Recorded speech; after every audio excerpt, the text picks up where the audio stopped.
తాకట్లో ఉన్న మీ బంగారాన్ని విడిపించి ఆ రోజు ఆన్లైన్ రేటుకి కొంటాం. Sharma gold company. నమస్కారం, సుమన్ టీవీకి స్వాగతం.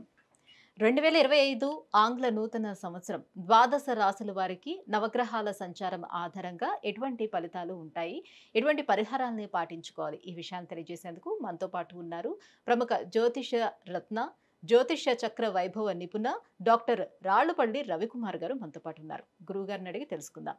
నమస్కారం గురుగారు. నమస్కారం గురుగారు, మొదటిగా ద్వాదశ రాశుల వారి గురించి తెలుసుకునే ముందు ఈ నవగ్రహాల్లో ముఖ్యమైనటువంటి గ్రహాలు ఏవైతే ఉన్నాయో వాటి సంచారం ఎలా ఉంది, ఎటువంటి ఫలితాలను అందిస్తుంది? సుమన్ టీవీ ప్రేక్షకులకి ఆంగ్ల నూతన సంవత్సర శుభాకాంక్షలు. శరదిందు సమాకారే పరబ్రహ్మ స్వరూపిణి వాసరాపీఠ నిలయే సరస్వతి నమోస్తుతే. ఇది మనం న్యూ ఇయర్ గురించే చెప్పుకుంటాం. న్యూ ఇయర్ అంటే మనకి జనవరి 1, 2025 నుంచి డిసెంబర్ దాకా అనుకోండి. సో ఇదేం ఉగాది ఫలితాలు కాదండి.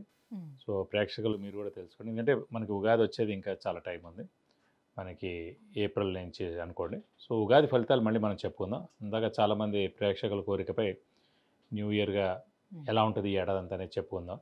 మనకి మెయిన్ 4 గ్రహాలండి. ఒకటి గురువు, ఒకటి శని, ఒకటి రాహు, ఒకటి కేతు. మిగతా 5 కూడా గ్రహాలే. చంద్రుడు అనుకోండి ప్రతిరోజు ఒక నక్షత్రం నుంచి ఇంకో నక్షత్రం మారిపోతాడు. సో ప్రతిరోజు మనం చెప్పుకోలేం జాతకం అనేది. సో ఒక రోజు ప్రతిరోజు నడుస్తున్నందుకు ఈ చంద్రుడు మనం ప్రతిరోజు ఒక పాయింట్ ఏం చెప్పలేం, కొత్తగా పాయింట్ వెంటనే ఇప్పుడు జాబ్ వస్తుంది, వెంటనే పెళ్ళి అవుతుంది, సంతానం కలుగుతుంది, ఇవన్నీ ఒక రోజు జరిగేవి కాదు. సో అలాగే మనం బుధుడు తీసుకున్న 20 రోజులకి ఒక రాశి నుంచి ఒక రాశి మారుతాడు. అలాగే శుక్రుడు తీసుకుంటే 20 రోజుల నుంచి ఇంకో రాశిలోకి మారుతాడు. కుజుడు తీసుకుంటే 45 రోజులు. అలాగే మనం ముఖ్యంగా శుక్రుడు తీసుకుంటే 20 రోజులు. సో రవి ఒక్కటి నెల రోజులు, కుజుడు 45 రోజులు. ఇవన్నిటితోటి మనం ప్రతి ఏడాదిలో కూడా వచ్చే మేజర్ మార్పులు చెప్పడం చాలా తక్కువ, కష్టం అనమాట. కష్టం ఇన్ ద సెన్స్ అక్యురేట్గా ఏముండదు. ఈ జస్ట్ 20 రోజులు నెలలకి మార్పు మళ్ళీ వెంటనే ఇది జరుగుతుంది, ఇది ఖచ్చితంగా జరుగుతుంది చెప్పడం కన్నా మెయిన్గా మటుకు గురువు, శని, రాహు, కేతు. గురువు సంవత్సర కాలంలో ఒక రాశి నుంచి ఇంకో రాశి మారుతాడు. శని 2.5 సంవత్సరాలకి ఒక రాశి నుంచి ఇంకో రాశిలోకి మారుతారు.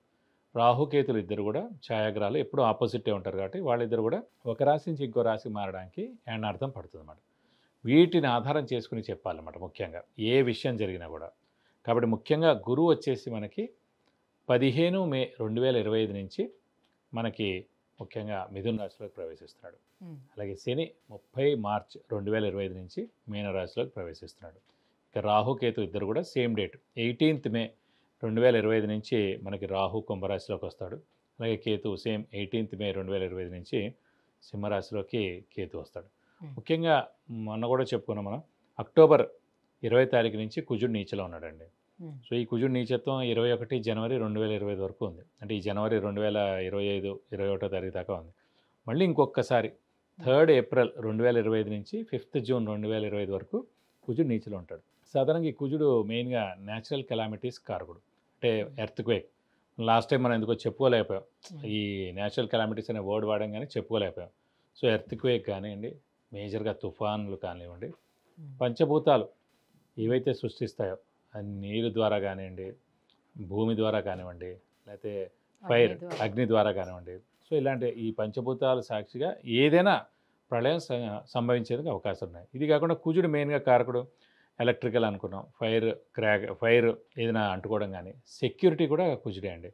అలాగే సెక్యూరిటీ ల్యాబ్స్ అవ్వడం కానీ, షార్ట్ సర్క్యూట్ అవ్వడం కానివ్వండి, మెయిన్గా వెహికల్ యాక్సిడెంట్స్, అలాగే ఫ్యాక్టరీలో పనిచేసే వాళ్ళు వర్కర్స్ ఉంటారు, ఇండస్ట్రీలో పనిచేసే వర్కర్స్ ఉంటారు, అక్కడైనా పేరడం కానీ లేదంటే అంటుపోవడం కానీ. ఇదే కాకుండా ఈ ఎన్కౌంటర్స్ ఇవన్నీ కూడా జరుగుతుంటాయి. ఇలాంటి చోట్ల కూడా అనవసరంగా మన పోలీసులు కూడా కొంతమంది చనిపోవడం జరుగుతుంది, అలాగే ఆర్మీ వాళ్ళు కూడా కొంతమంది చనిపోవడం జరుగుతుంది. కాబట్టి మనకి జూన్ 5వ తారీఖు దాకా ఇలాంటివన్నీ ఉన్నాయండి. ఏప్రిల్ నుంచి జూన్, ఏప్రిల్ ముఖ్యంగా ఏంటంటే జనవరి 21వ తారీఖు దాకా ఉంది. ఆల్రెడీ మనకి 21 అక్టోబర్ నుంచి స్టార్ట్ అయింది 2024 నుంచి, జనవరి 21, 2025 వరకు ఉంది. ఇది కాకుండా 3 ఏప్రిల్ 2025 నుంచి 5 జూన్ 2025 వరకు కూడా కుజుడు నీచలో ఉంటాడు. మళ్ళీ ఇది దాటిపోతే ఇంకా ఎలాంటి ఇబ్బందులు ఉండమాట. ఇవ్వండి ముఖ్యంగా మెయిన్గా రాహు, కేతు, గురు, శని మనకి ఎక్కడెక్కడ సంచరిస్తారో మెయిన్గా ఈ 2025 సంవత్సరంలో ఇలా ఉంటుంది. గురుగారు, మిథున రాశి వారికి ఈ 2025 ఆంగ్ల సంవత్సరం ఎలా ఉండబోతుంది? వీళ్ళకి నవగ్రహాలు ఎటువంటి ఫలితాలను అందిస్తున్నాయి? తప్పకుండా అమ్మ. మిథున రాశి అనగానే మనకి మృగశిర 3, 4 పాదాలు, ఆరుద్ర 1, 2, 3, 4 పాదాలు, పునర్వసు 1, 2, 3 పాదాలు, ఈ నక్షత్రాల సమూహం అంతా మనకి మిథున రాశిలోకి వస్తుంది. ఈ రాశి వారికి కొంచెం మిశ్రమం అనే చెప్పుకోవాలి. ఎందుకంటే గురువు రాశిలో ప్రవేశించడం, అలాగే తృతీయంలో మనకి కేతు, భాగ్యంలో రాహు. అంటే రాహుకేతుల పొజిషన్ కూడా చాలా బాగుందండి. సో శని కూడా భాగ్యం నుంచి దశమంలోకి మారాడు. భాగ్యంలో ఉన్నంతసేపు ఏంటంటే స్వస్థానం అయింది కాబట్టి పర్వాలేదు. ఇప్పుడు దశమానం ఏంటంటే కేంద్ర స్థానం అయింది, కొంచెం మిశ్రమంగా ఉంటుంది అన్నమాట. శని యొక్క ఫలితాలు ఇచ్చేది కొంచెం మిశ్రమంగా ఉంటుంది. కాబట్టి గురువు కూడా కొంచెం మీడియంగా ఉన్నట్టు మనం అనుకోవాలి ఖచ్చితంగా. సో కొంచెం బాగా కష్టపడితే కానీ పనులు జరగకపోవడం, అవసరానికి డబ్బులు అంటే సమకూరకపోవడం. 10th ప్లస్ శని ఉద్యోగరీత్యా ఉండే వాళ్ళకి బాగానే అంటే ఉంటుంది. సాధారణంగా శని 10th హౌస్లో మనం మామూలుగా జాతకంలో తీసుకున్న లగ్నం నుంచి శని దశమ స్థానంలో ఉంటే అప్స్ అండ్ డౌన్స్ లైఫ్లో ఎక్కువగా ఉంటాయండి. సడన్గా అప్ అవ్వడం, మళ్ళీ డౌన్గా పడిపోవడం, అలా చాలా అప్స్ అండ్ డౌన్స్ లైఫ్లో ఉంటాయి. అలాగే సేమ్ లగ్నం నుంచి 10th హౌస్ ఎలా తీసుకున్నామో జాతకరీత్యా, అలాగే ఇప్పుడు గోచారీత్యా కూడా మిథున రాశి వాడి 10th హౌస్లో ఉన్నాడు శని. సో అప్స్ అండ్ డౌన్స్ ఉండేందుకు అవకాశాలు ఉన్నాయి. సో జాగ్రత్తగా ప్లాన్ చేసుకోవాలి. వ్యాపారస్తులు ఉన్నారనుకోండి, జాగ్రత్త ప్లాన్ చేసుకోవాలి. ఏం పర్వాలేదని చెప్పి చాలా లక్షల సరుకు తెచ్చేసారనుకోండి, అంతా ఉండిపోతుంది, సేల్ అవ్వదు, అంతా ఎక్స్పైరీ అయిపోతుంది, సగం రేటుకే అమ్మేయాలి, ప్లేస్ అంతా ఆక్యుపై అయిపోతుంది. అలా మరి ఏ విషయమైనా సరే, డబ్బు విషయం కానీ, ఇప్పుడు ఎవరో వడ్డీ వ్యాపారం చేస్తున్నారు, వాళ్ళు అనుకోకుండా 1,00,000 2,00,000 ఇవ్వచ్చు, ₹1,00,00,000 ఇచ్చారు కూడా 50,00,000, అది వెనక రాకపోతే వాడు పారిపోతే. సో ఏదైనా సరే ప్లాన్ అనేది కొంచెం జాగ్రత్తగా ప్లాన్ చేసి మీరు అనుకునే దాంట్లో 25% ఇంప్లిమెంట్ చేయాలి. చూస్తూ ఉండాలి, నష్టమేం లేదు. అంతేగాని 100% ఒకటేసారి ఇంప్లిమెంట్ చేశారనుకోండి, అది నష్టం చేకూరేందుకు అవకాశాలు ఎక్కువగా అన్నమాట. కాబట్టి శని అప్స్ అండ్ డౌన్స్ ఇస్తాడు కాబట్టి దశమ స్థానం ముఖ్యంగా అప్స్ అండ్ డౌన్స్ ఇస్తాడు, మిగతా ఎక్కడ కూడా అంత ఉండదు. కాబట్టి కొంచెం జాగ్రత్తగా ఉండాలి. అందులో అప్స్ అండ్ డౌన్స్ కన్నా కూడా గురుబలం తక్కువగా ఉంది. గురువు ధనకారకుడు, గురువు దైవబలాన్ని కారకుడు, గురువు జ్ఞానకారకుడు. అంటే ఏం జరుగుతోంది, ఏం చేయాలి, ఎలా చేస్తే బాగుంటుందని మనం ఆలోచించే లోపల మనకి దాట పెట్టేస్తాడనమాట. అది ఆలోచించకుండా చేయనిస్తాడు. ఏది మనం చేస్తామో అదే కరెక్ట్గా భావించేలా చేస్తాడనమాట. గురువు ప్రస్తుతం గురుబలం తక్కువగా ఉంది కాబట్టి. అదే గురువు చాలా బాగున్నాడు అనుకోండి, మనం వేసే ఏ ప్లాన్ అయినా సక్సెస్ అవుతుంది, మనం చేసే ఏ పని అయినా కూడా రెండోసారి మళ్ళీ చెక్ చేయక్కర్లేదు, కరెక్ట్గా జరుగుతుంది. ఎందుకంటే అది జ్ఞానానికి, ఆలోచనకి, అది కాకుండా ధనానికి కూడా కారకుడు గురువే అయ్యాడు కాబట్టి. కాబట్టి కొంచెం జాగ్రత్తగా, మెయిన్ ఆర్థిక విషయాల్లో జాగ్రత్తగా ఉండడం అండి. ఇంకేం అక్కల గుర్తుపెట్టుకోండి, శ్రమ వేస్ట్ అయినా నష్టం లేదు, కాలం వేస్ట్ అయినా అంత నష్టం లేదు. ధనం నష్టపోతేనే ఎవరైనా సరే 10 ఏళ్ళు వెనక్కి వెళ్ళిపోతారు. కాబట్టి ధనానికి మెయిన్ కారకుడు గురువు కాబట్టి బాగా జాగ్రత్తగా ప్లాన్ చేయాలి. సో వీళ్ళకి ఉద్యోగస్తులకైతే ఈ సంవత్సరం అంతా ఏ రకంగా ఉండే అవకాశం ఉంది మరి? ఉద్యోగస్తులకి అదే అన్నా కానీ 10th హౌస్లో place ఇప్పుడు లో మనకి శని శని ఉన్నాడు ఉన్నాడు కాబట్టి అప్స్ అండ్ డౌన్స్ ఉన్నాయి. అనుకోకుండా మారాలనుకుంటారు, మారితే కనుక ఏమవుతుందో అని అనుకుంటారు. సో అలాంటి అన్నీ కూడా సంసిగ్ధంగా ఉంటుంది. అంటే అవకాశాలు అయితే వస్తాయి కానీ తీసుకునే నిర్ణయం అనేది ఖచ్చితంగా ఉండదు. అందుకే ఈ సంవత్సరం కామ్గా ఉండిపోవడం ఉత్తమం. ఈ ఏడాది ఏం ఉద్యోగ మార్పు లేకుండా కామ్గా ఉండిపోతే నెక్స్ట్ ఏడాది మనకి గురుబలం వస్తుంది కాబట్టి అప్పుడు మారండి, సరిపోతుంది. సో ప్రస్తుతం ఈ ఏడాది ఏముందో, ప్రస్తుతం వ్యాపారస్తులు కానివ్వండి, ఉద్యోగస్తులు కానివ్వండి, ఫారెన్ వెళ్ళే వాళ్ళు కానీ ఎవరైనా సరే ఈ ఏడాది కామ్గా ఉందాం. ఎందుకంటే మనకి గురుబలం అంత లేదు, శని మిశ్రమంగా ఉన్నాడు. ఈ ఒక్క ఏడాది గడిపేసాం కూడా నెక్స్ట్ ఏడాది గురుబలం వస్తుంది. సో అప్పుడు ఎక్సలెంట్గా ఉంటుంది. మనం చేసే పని అన్నింటి కూడా తప్పకుండా గురువు సహకరిస్తాడు. ఖచ్చితంగా మనకు అన్ని పనులు కూడా జరుగుతాయి అన్నమాట. అంటే ఉద్యోగస్తులు మాట కొంచెం మిశ్రమంగా ఉండి ఎలా ఉన్నారో అలా ఉండడం బెస్ట్. కొత్త జాబ్కి వెళ్లకుండా ఉండడం ఉత్తమం. ఓవరాల్గా ఆరోగ్యపరంగా చూసుకుంటే ఏమైనా జాగ్రత్తలు తీసుకోవాల్సిన అవసరం? ఆరోగ్యపరంగా ఏం ప్రాబ్లం లేదండి. ఆరోగ్య విషయంలో మటుకు శని అక్కడ ఉన్నాడు కాబట్టి ఆరోగ్యం, ఆయుష్ రెండు కూడా చాలా బాగుంటాయి. ఇంట్లో పెద్దవాళ్ళు, గృహిణులు, చిన్నపిల్లలందరూ కూడా ఆరోగ్యం చాలా బాగుంటుందని చెప్పుకోవాలి.